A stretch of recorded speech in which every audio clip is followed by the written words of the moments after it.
Ukraina harus menelan kepahitan setelah kehilangan satu lagi senjata self-propelled-nya. Kali ini senjata yang dihabisi yakni Krep yang dipasok oleh Polandia. Rekamannya beredar di Telegram pada Rabu 3 Mei 2023. Saat Krep sedang menembak, amunisi Lancet turut mengambil bagian. Serangan tepat mengenai sasaran. Krep sontak membara. Dalam keterangan unggahan disebutkan penghancuran senjata self-propelled Krep buatan Polandia oleh serangan UAV Lancet di arah Svatovo Kremenaya. Insiden ini disebut terjadi pada akhir Februari 2023 kemarin.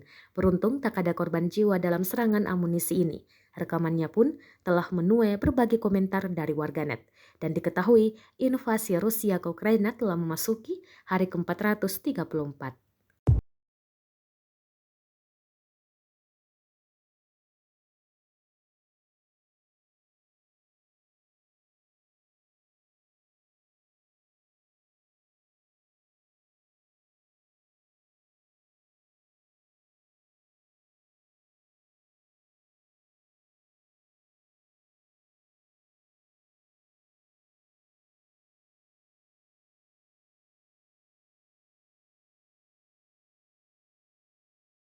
Два склада артиллерийских боеприпасов.